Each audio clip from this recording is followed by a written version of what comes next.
Good morning, CJ. Hi. Introducing to you CJ Mutia. He's a musician. Um, he used to claim he's genre. Mm-hmm. Your Z. Yes. You're not I'm a considering yourself a millennial. no. I'm not a millennial because I was born in 2003. So that would I'm Generation Z by all definitions. I think. Yeah. So what music do you what genre your music are into? Honestly, wait. What genre I'm in Yeah. personally? Yo, that's actually a really difficult answer to pick. But honestly, I think I'm a lover of all music. You might find me listening to "Way Too Sexy" by Drake. Actually, no, fuck that song. But you might be, yeah. I mean, I might be listening to something like really modern, some like modern banger or something, and you might hear me listening to like Johann Sebastian Bach or something from like a long time ago. So, but I don't know. I think in general, I really like all sorts of like, as long as it's good music, I like it. Or as long as I vibe with it, I like it. It's not like I'll keep away from it. Like personally, like I used to think I'd never like heavy metal or any rap, but it kind of grew on me after a while. After I started listening, I was like, oh yeah, it's really good. It's really good. It's some really good shit in there. But I really started off. I started off listening to rock music. I remember when my dad brought me this album from Switchfoot, the band, Yeah. The Beautiful Letdown, and he played it in the car. And I don't know if any of my family or even you or any of my uncles or any of my cousins noticed it, but ever since I've not had short hair. I don't know. I never thought short hair fit me very well personally. Yeah. Yeah. So you are spread in different genres. Yeah. Like I'm inspired by each and everything as long as it's good. Like I feel a connection that's like overworldly. I think. Uh, can you define how good is good in your thinking? Like you spread yourself you consider yourself you consider the song good. So how good is good to you? Oh, how good is good? You have to feel it. You know the feeling of a song that just really like inside of you. It clicks with you. So you know that. I think also this is not for each and every music because every music is like different. Every lyric and every like message, it might some of them might not even have messages, but like sometimes the message of the song or your interpretation, you might feel it, a deep connection. You might read something into that song that you see in yourself or that you see into the world you live in or everyone lives in. Yeah, like that deep messaging. If you want like a love song, like for example a love song, it might be about your ex-girlfriend, or it might be about an abusive relationship against a larger body if you want to go political. Or more, or maybe you're talking about, if you're religious, you might want to talk about your relationship with God, or that song, even though the guy who wrote it probably wrote it about something completely different. Like I think there was this one song that I heard my dad playing by Richard Carpenter. I think it's Calling Your Name Again. I don't know. It was a big song in the Philippines back in the 80s, but it's a love song. It sounds like your typical go-to love song, but I think a lot of people interpret it as him like singing about his dead sister. I mean, you know who Karen Carpenter is, right? The Carpenters? Yeah, like, and her brother Richard Carpenter. Yeah, he wrote that song. A lot of the times you could see it being written as an ode to his sister that died back in '83, I think. It might be singing about that lost sibling friendship that you had. So yeah, no, I'm yeah. I don't know where I'm going, but like Yeah. So, do you have plans to go political with your songs, or what type of songs do you have? Is a political, or a political means there's you're neutral to the content and lyrics. Uh, so I don't believe in a political songs. Every song is political, regardless of the content. So you're saying if my songs are gonna be political? Yeah. I mean, in the event that, okay, so in this dream world, maybe in the future I'm big. I wouldn't exactly want to create any internal division. So let's say I had a fan base, you know, and as a fan base, as individuals or group of people, each and every one of my fans, if I were to have any, would have their own thoughts and beliefs and their own ideas of the world, or their own thoughts of other fans within that same fan base. And I wouldn't particularly want to alienate them, like, abruptly. Like, you know the band Rage Against the Machine, right? Yeah. Like, you know how hardcore, blunt they are with their messaging and everything. Some bands, they do that. I think a lot of the metal bands, they have some sort of like religious or political nature in some of their music.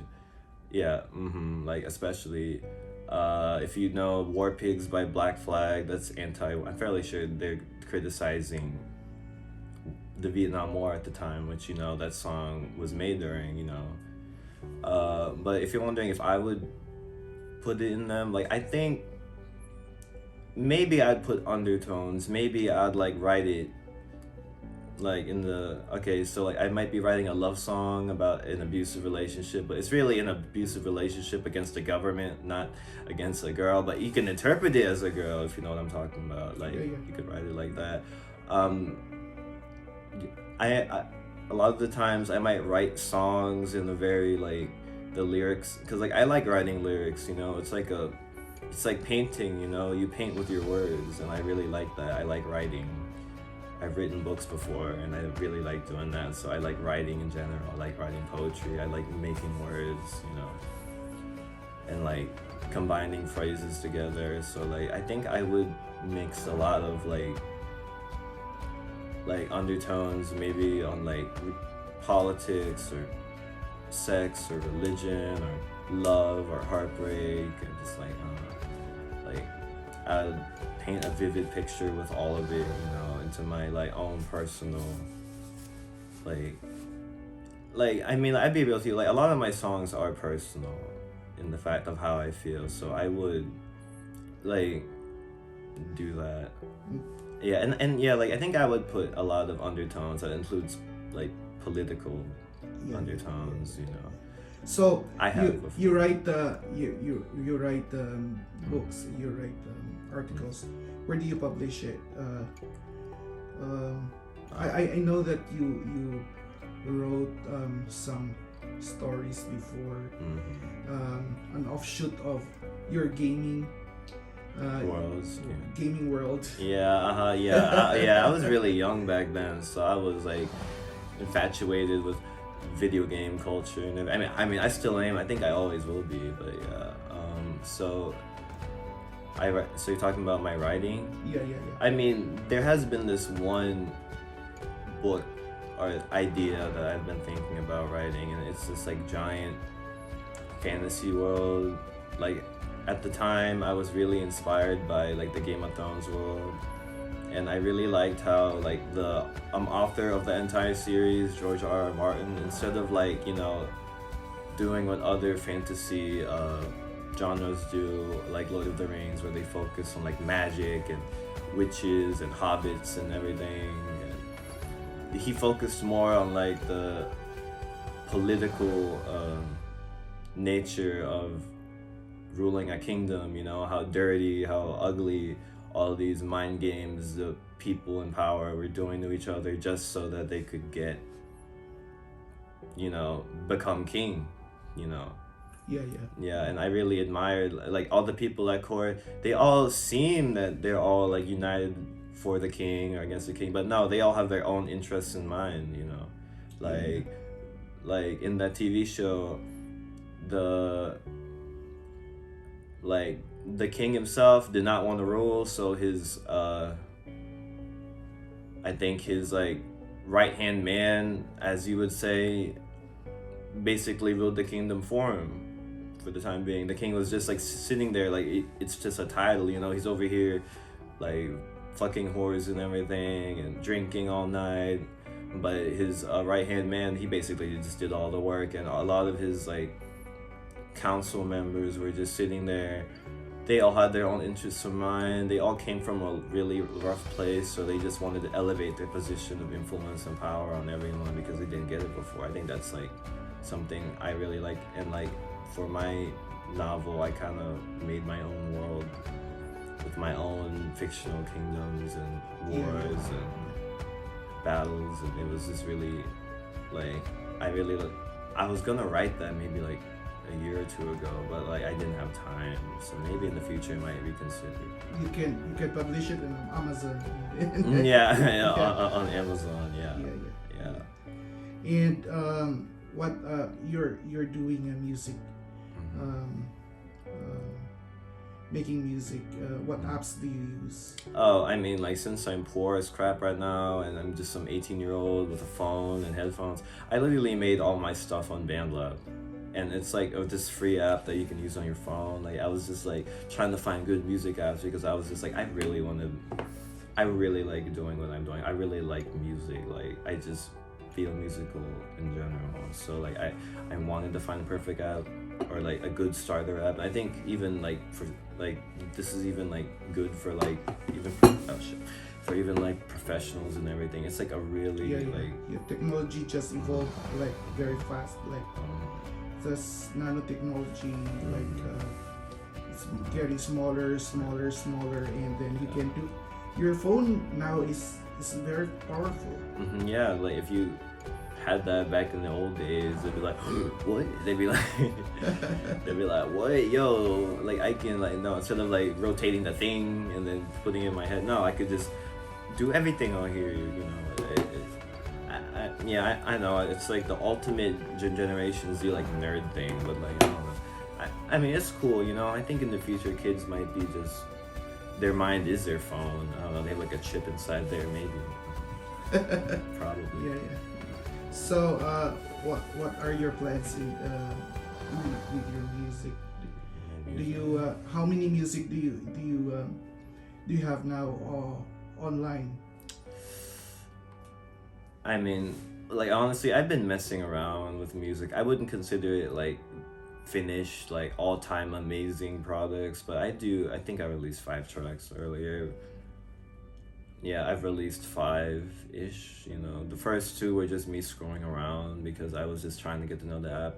The other 2 or 3, I was just I wanted to try out singing in them, and I don't know, it came out I mean, I want it better, like personally. I always want to improve because I've never mixed in my life prior to making this, and I never had any familiarization of putting a track down and making sure that the mix in my thing sounds good, you know. I think that's a really important part of a song, you know. It's mixed well, you know. Can you help in developing progressive songs that would complement the revolution in the Philippines? Meaning to say, you can articulate songs here in the belly of the beast, the empire. Oh. I mean, I know Filipinos always love those love songs. I don't know,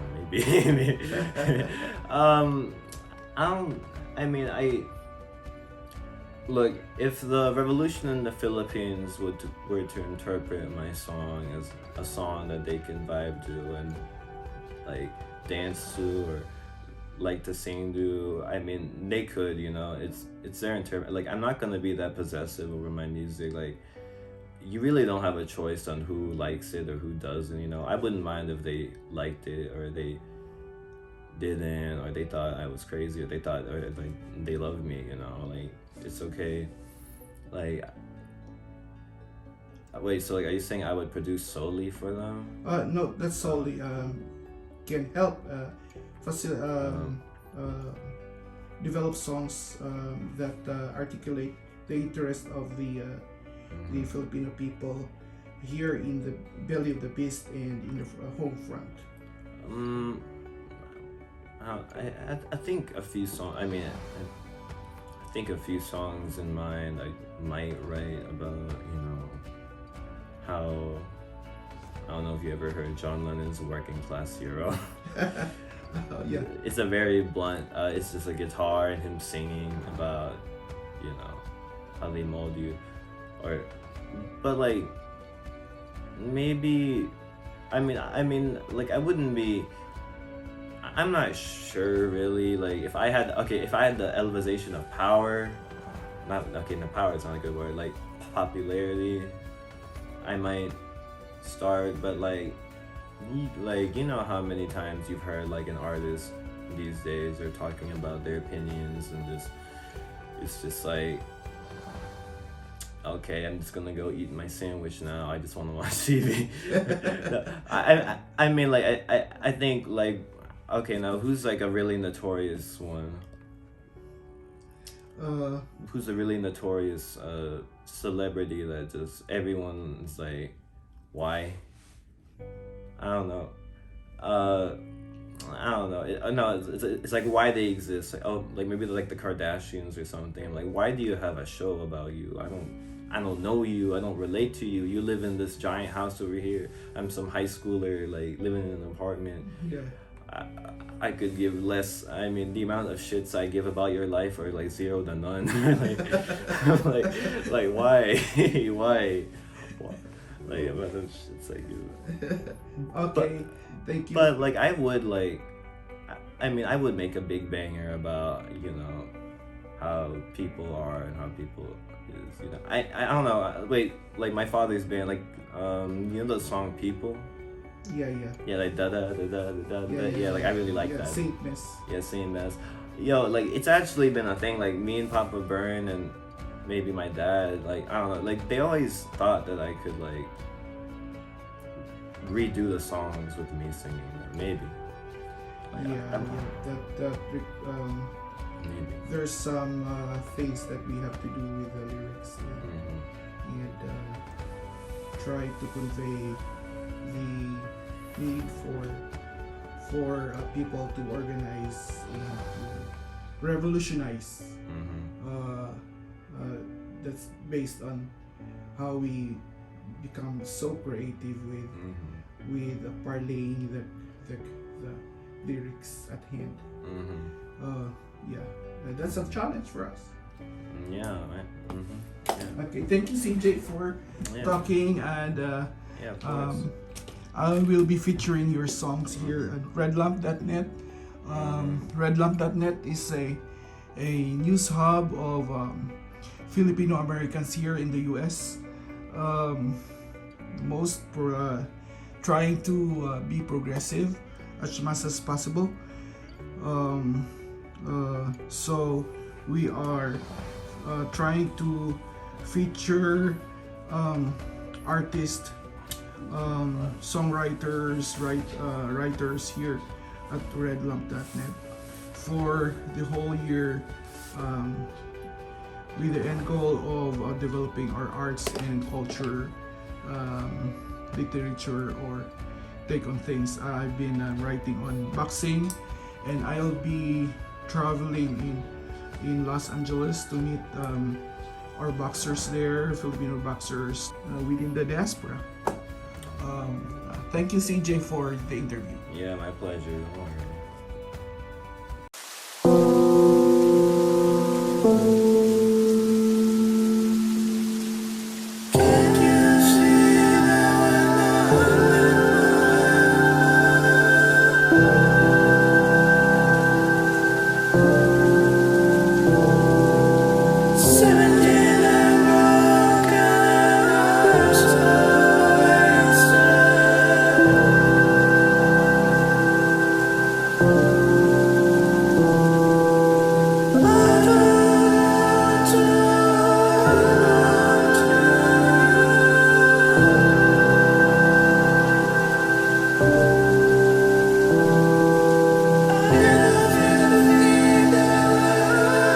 you.